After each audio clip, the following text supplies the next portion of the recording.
Morong ang isyu ng pagkakaroon ng gobernador para sa buong Metro Manila. Pero ayon mismo sa Malacanang, hindi na raw ito kailangan dahil epektibo naman ang pamamahala ng MMDA.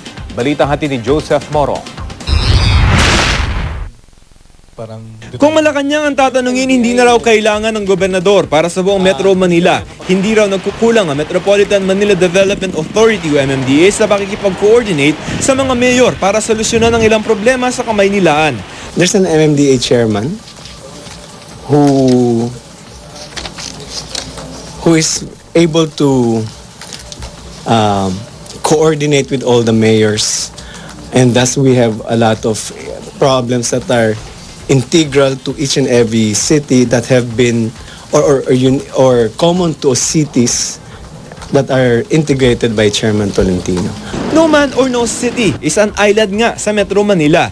Dati may gobernador ang Metro Manila. Unang gobernador ng Nooy Metro Manila Commission si dating First Lady Imelda Marcos. Pero pinilitan ito ng Metropolitan Manila Authority o MMA sa ilalim ni dating Pangulong Corazon Aquino na napalitan naman ng kasalukuyang Metropolitan Manila Development Authority o MMDA sa panahon ni dating Pangulong Fidel Ramos. Si Joey Lina ang kahuli-huli ang naging gobernador ng Metro Manila.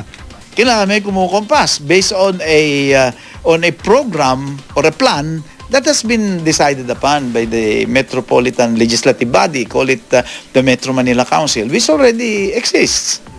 Kaya lang yun, kumukompas, hindi nga elected. Kung titingnan ng ilang desisyon ng Korte Suprema ukol sa MMDA, limitado talaga ang kapangyarihan ng ahensya. Sa desisyon ng Korte Suprema noong taong 2000, sinabi nitong walang police power at legislative power ang MMDA o kahit ang Metro Manila Council na binubuo ng mga mayor. Hindi raw tulad ng Local Government Units o LGUs, wala raw ibinigay ng kapangyarihan ang Republic Act 7924 na bumuo sa MMDA na gumawa ng ordinansa, magpasa ng resolusyon at magpondo para sa kapakanan ng mga taga Metro Manila. Ano na lamang ngayon ang kapangyarihan ng MMDA? Sabi ng Korte Suprema, administratibo daw ang trabaho ng MMDA tulad ng pagbibigay ng tinatawag na 7 metro-wide na serbisyo. Dagdag pa ng Korte, ang Metro Manila Commission daw noon ni Marcos at Lina ay may kapangyarihang reviewin at aprubahan ng MMC ang legislative powers ng mga LGUs. Pwede nga raw gawin ng MMC noon na reviewin, amyendahan, baguhin o ibasura ang mga resolusyon ng mga syudad noon sa Metro Manila. Sabi ni Lina, sa kasalukuyan daw, bawat galaw ng MMDA kailangan ng pagpayag ng lahat ng mayor ng Metro Manila. Talagang makikiusap, walang walang gaanong political clout, at maaaring suwayin ng mga mayors. The law has to be amended, making it very clear what setup there must be in Metro Manila.